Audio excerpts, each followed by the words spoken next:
There! Yes, you! Follow me if you dare! Down the spiraling stone stairs to the cold, dank chambers of the dead Muse Morgues!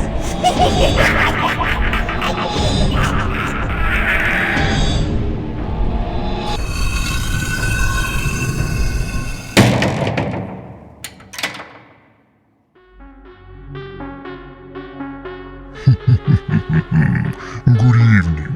This is Lord Dire Midnight, and you're listening to Dead Muse Morgues.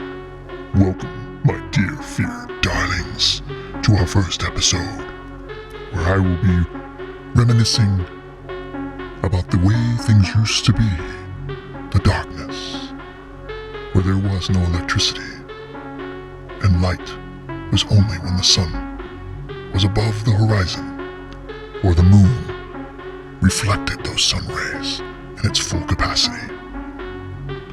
We will be reading tonight The Moon Bog by HP Lovecraft.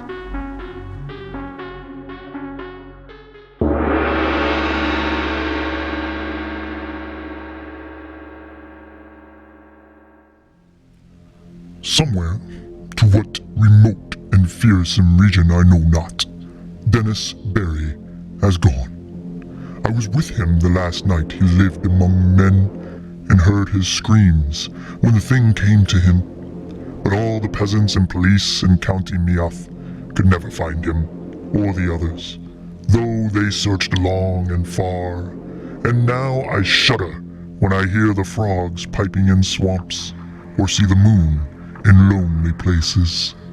I had known Dennis Barry well in America, where he had grown rich, and had congratulated him when he bought back the old castle by the bog on sleepy Kildare. It was from Kildare that his father had come, and it was there that he wished to enjoy his wealth among ancestral scenes. Men of his blood had once ruled over Kildare and brought and dwelt in the castle, but those days were very remote, so that for generations the castle had been empty and decaying. After he went to Ireland, Barry wrote me often and told me how under his care the grey castle was rising tower by tower to its ancient splendor, how the ivy was climbing slowly over the restored walls as they had climbed so many centuries ago, and how the peasants blessed him for bringing back the old days with his gold from over the sea. But in time there came troubles, and the peasants ceased to bless him, and fled away instead as from a doom. And then he sent a letter and asked me to visit him, for he was lonely in the castle, with no one to speak, to save the new servants and laborers he had brought from the north. The bog was the cause of all these troubles, as Barry told me the night I came to the castle. I had reached Kildare in the summer sunset, as the gold of the sky lighted the green of the hills and groves and the blue of the bog, where, on a far islet, a strange olden ruin glistened spectrally. That sunset was very beautiful, but the peasants at Palliloe had warned me against it and said that Kildare had become accursed, so that I almost shuddered to see the high turrets of the castle gilded with fire. Barry's motor had met me at the Ballyloe station, for Kildare is off the railway. The villagers had shunned the car and the driver from the north, but had whispered to me with pale faces when they saw I was going to Kildare. And that night, after our reunion, Barry told me why. The peasants had gone from Kildare because Dennis Barry was to drain the great bog. For all his love of Ireland, America had not left him untouched, and he hated the beautiful wasted space where peat might be cut and land opened up. The legends and superstitions of Kildare did not move him, and he laughed when the peasants first refused to help, and then cursed him and went away to Palliloe with a few belongings as they saw his determination. In their place, he sent for laborers from the north, and when the servants left, he replaced them likewise. But it was lonely among strangers, so Barry had asked me to come. When I heard the fears which had driven the people from Kildare, I laughed as loudly as my friend had laughed. For these fears were of the vaguest and wildest and most absurd character.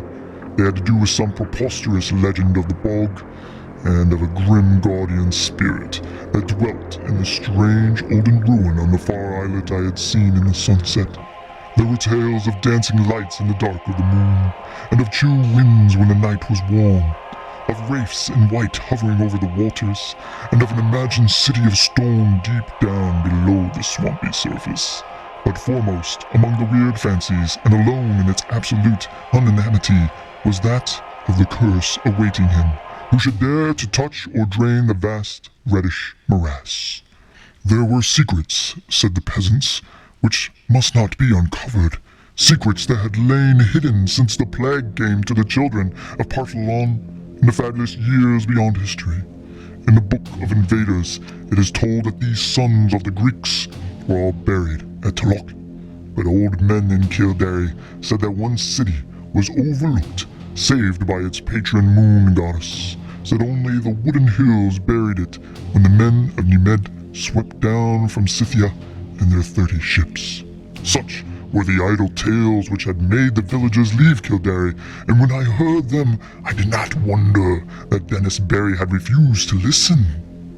He had, however, a great interest in antiquities, and proposed to explore the bog thoroughly when it was drained.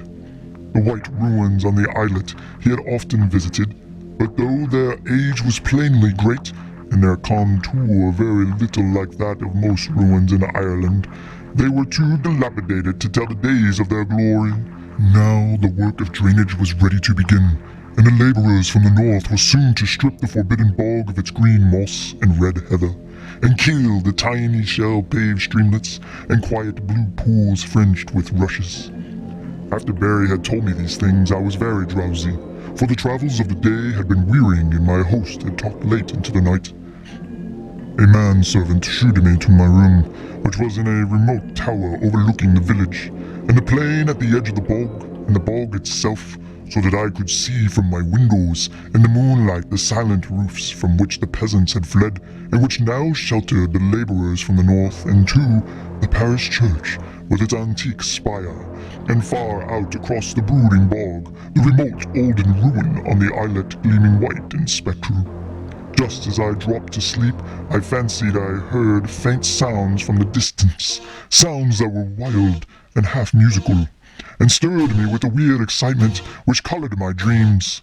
But when I awakened next morning, I felt it. I felt it had all been a dream, for the visions I had seen were more wonderful than any sound of wild pipes in the night. Influenced by the legends that Barry had related, my mind had in slumber hovered around a stately city in a green valley, where marble streets and statues, villas and temples, carvings and inscriptions, all spoke in certain tones the glory that was Greece. When I told this dream to Barry, we both laughed, but I laughed the louder, because he was perplexed about his laborers from the north. For the 6th time they had all overslept, waking very slowly and dazedly, and acting as if they had not rested, although they were known to have gone early to bed the night before. That morning and afternoon I wandered alone through the sun-gilded village, and talked now and then with idle laborers, for Barry was busy with the final plans for beginning his work of drainage. The laborers were not as happy as they might have been, for most of them seemed uneasy over some dream which they had had, yet which they tried in vain to remember. I told them of my dream, but they were not interested till I spoke of the weird sounds I thought I had heard. Then they looked oddly at me and said that they seemed to remember weird sounds too. In the evening, Barry dined with me and announced that he would begin the drainage in 2 days. I was glad, for although I disliked to see the moss and the heather and the little streams and lakes depart, I had a growing wish to discern the ancient secrets the deep matted peat might hide. And that night my dreams of piping flutes and marble peristyles came to a sudden and disquieting end. For upon the city in the valley I saw a pestilence descend, and then a frightful avalanche of wooded slopes that covered the dead bodies in the streets, and left unburied only the temple of Artemis on the high peak. where the aged moon priestess, Place, lay cold and silent with a crown of ivory on her silver head. I have said that I wakened suddenly in an alarm. For some time I could not tell whether I was waking or sleeping, for the sound of flutes still rang shrilly in my ears. But when I saw on the floor the icy moonbeams and the outlines of a latticed Gothic window, I decided I must be awake and in the castle of Kildare. Then I heard a clock from some remote landing below strike the hour of 2, and I knew I was awake. Yet still there came that monotonous piping from afar, wild, weird airs that made me think of some dance of fauns on distant Manelius. It would not let me sleep, and in impatience I sprang up and paced the floor. Only by chance did I go to the north window and look out upon the silent village and the plain at the edge of the bog. I had no wish to gaze abroad, for I wanted to sleep, but the flutes tormented me, and I had to do or see something. How could I have suspected the thing I was to behold? There, in the moonlight that flooded the spacious plain, was a spectacle which no mortal, having seen it, could ever forget. To the sound of reedy pipes that echoed over the bog, there glided silently and eerily a mixed throng of swaying figures. Reeling through such a revel as the Sicilians may have danced to Demeter in the old days under the harvest moon besides the Cyane. The wide plain, the golden moonlight, the shadowy moving forms, and above all the shrill, monotonous piping produced an effect which almost paralyzed me. Yet I noted amidst my fear that half of these tireless, mechanical dancers were the laborers whom I had thought asleep, whilst the other half were strange, airy beings in white, half indeterminable in nature, but suggested pale, wistful naiads from the haunted fountains of the bog. I do not know how long I gazed at the sight from the lonely turret window before I dropped suddenly in a dreamless swoon, out of which the high sun of morning aroused me. My first impulse on waking was to communicate all of my fears and observations to Dennis Barry, but as I saw the sunlight glowing through the latticed east window, I became sure that there was no reality in what I thought I had seen. I am given to strange phantasms, yet am never weak enough to believe in them. So on this occasion contented myself with questioning the laborers, who slept very late and recalled nothing of the previous night, save misty dreams of shrill sounds.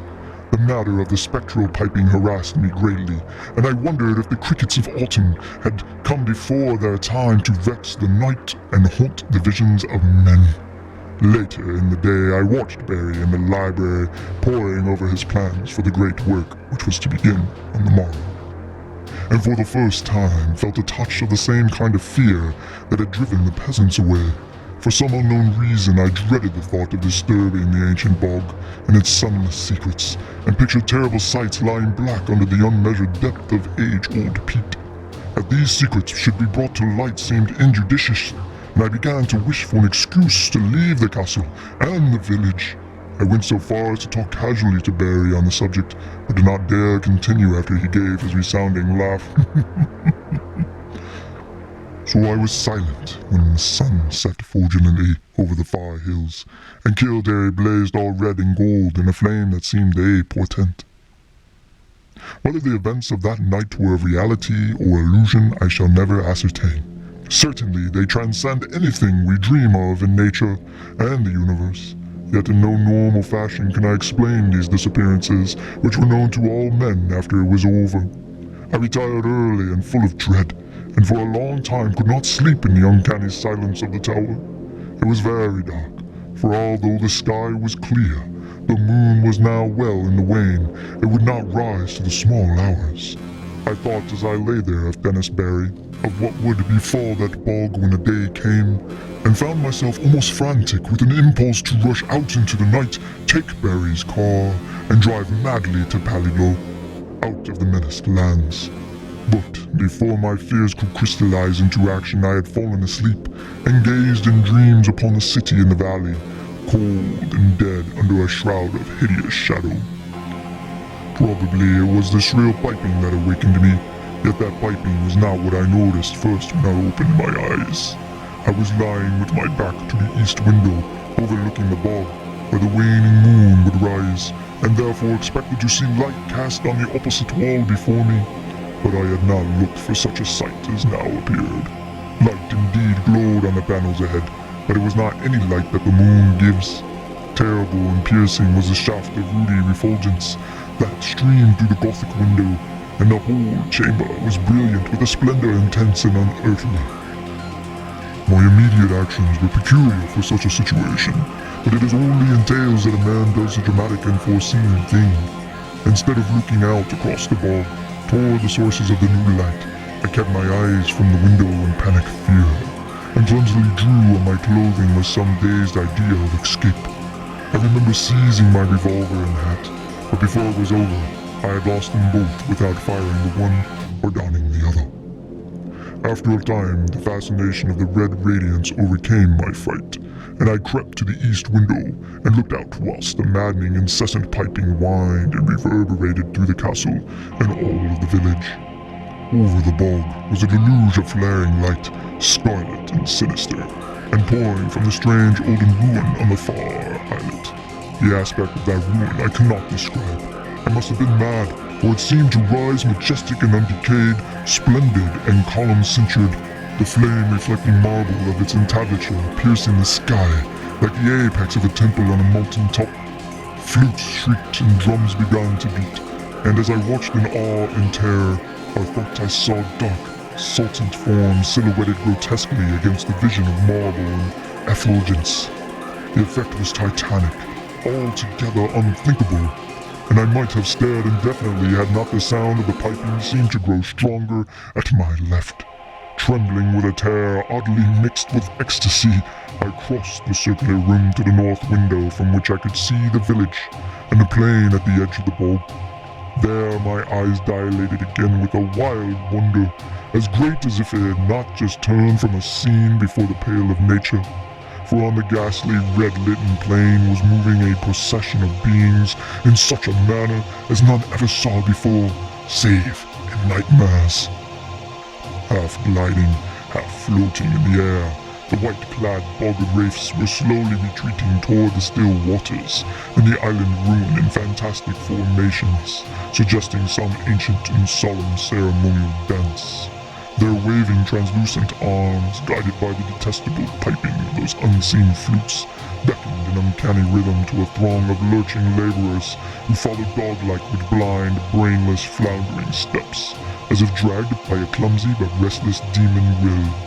As the dyads neared the bog without altering their course, a new line of stumbling stranglers zigzagged drunkenly out of the castle from some door far below my window, groped sightlessly across the courtyard and through the intervening bit of village, and joined the floundering column of laborers on the plain. Despite their distance below me, I at once knew they were the servants brought from the north, for I recognized the ugly and unwieldy form of the cook, whose very absurdness had now become unutterably tragic. The flutes piped horribly, and again I heard the beating of the drums from the direction of the island ruin. Then silently and gracefully the dyads reached the water, and melted one by one into the ancient bog, while the line of followers, never checking their speed, splashed awkwardly after them and vanished amidst a tiny vortex of unwholesome bubbles which I could barely see in the scarlet light. And as the last pathetic straggler, the fat cook, sank heavily out of sight in that sullen pool, the flutes and the drums grew silent, and the blinding red rays from the ruins snapped instantaneously out, leaving the village of doom lone and desolate in the waning beams of a new risen moon. My condition was now one of indescribable chaos, not knowing whether I was mad or sane, sleeping or waking. I was saved only by a merciful numbness.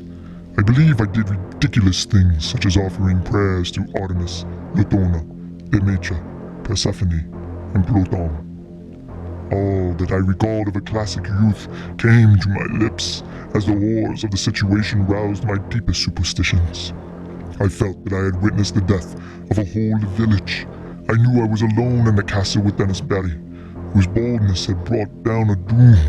As I thought of him, new terrors convulsed me, and I fell to the floor, not fainting, but physically helpless. And I felt the icy blast from the east window where the moon had risen, and began to hear the shrieks in the castle far below me. Soon those shrieks had attained a magnitude and quality which cannot be written of, and which make me faint as I think of them. All I can say is that they came from something I had known as a friend. At some time during this shocking period, the cold wind and the screaming must have roused me, for my next impression is of racing madly through inky rooms and corridors and out across the courtyard into the hideous night. They found me at dawn wandering mindlessly near Palilo, but what unhinged me utterly was not any of the horrors I had seen or heard before. What I muttered about as I came out slowly of the shadows was a pair of fantastic incidents which occurred in my flight. Incidents of no significance, yet which haunt me unceasingly when I am alone in certain marshy places or in the moonlight.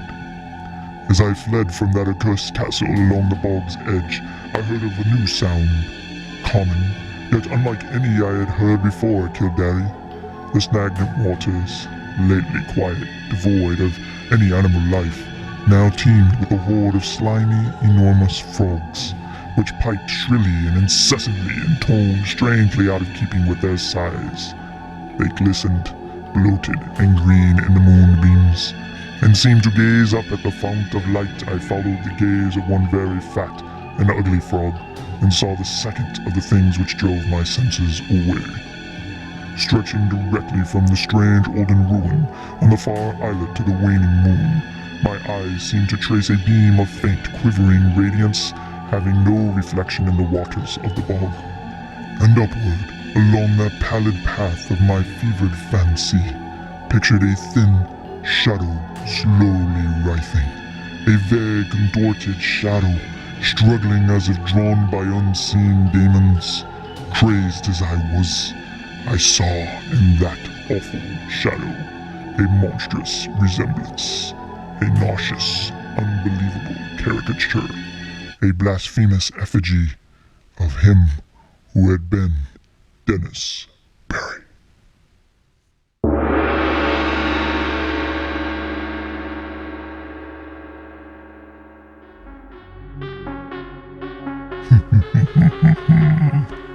You have just participated in the Moon Morgue by HP Lovecraft, presented by yours truly, Lord Dire Midnight.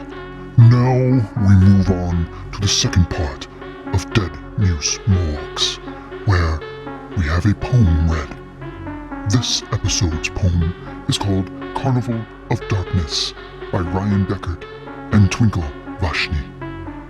You can find them on Instagram at AsrielWriter and at Twinksfly. Enjoy.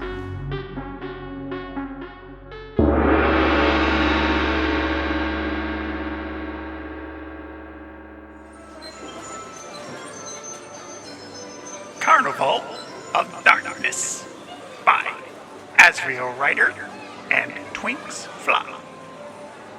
Come one, come all, welcome to the Carnival of Darkness.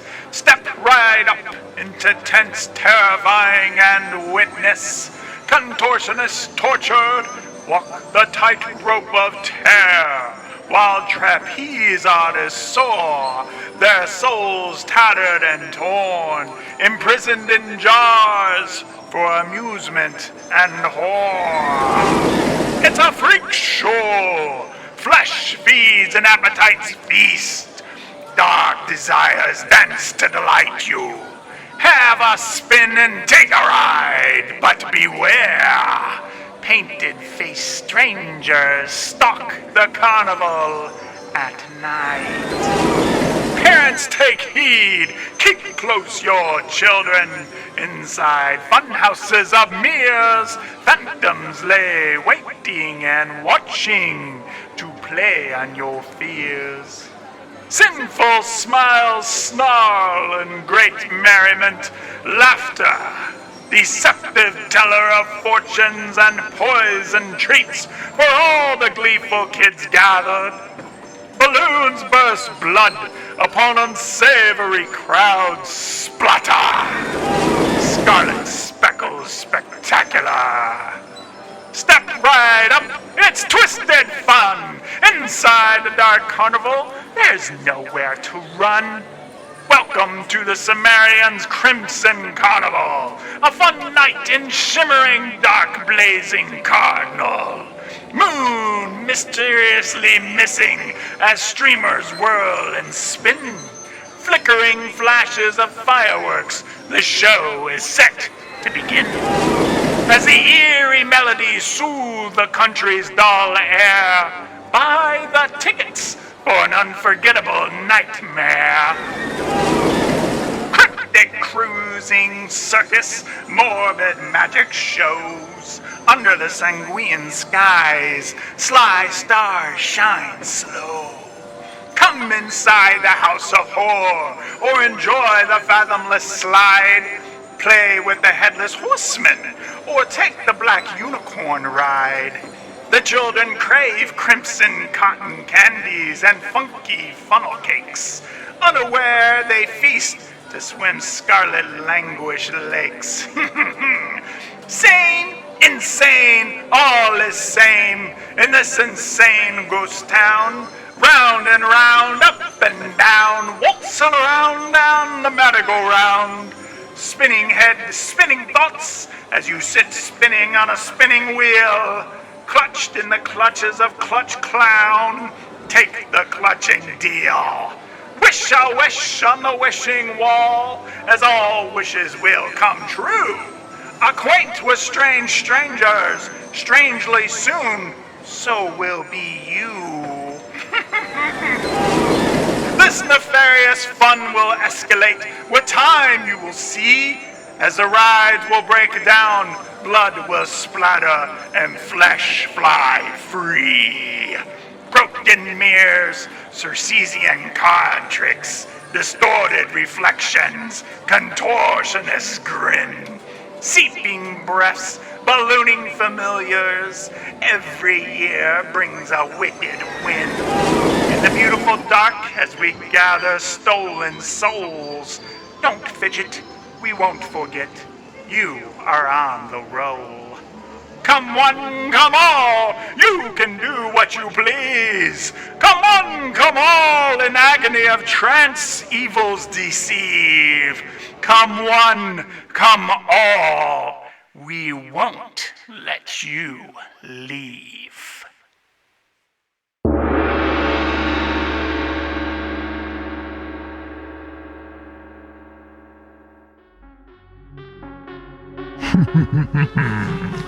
You just heard a reading of the poem Carnival of Darkness, My Dear Fear Darlings, written by Ryan Deckard and Twinkle Varshney. You can find them on Instagram and TikTok at AzraelWriter, that's AZRAELWRITER, and at Twinksfly, TWINKSFLY. And special thanks to the Ringmaster for your beautiful rendition of that poem.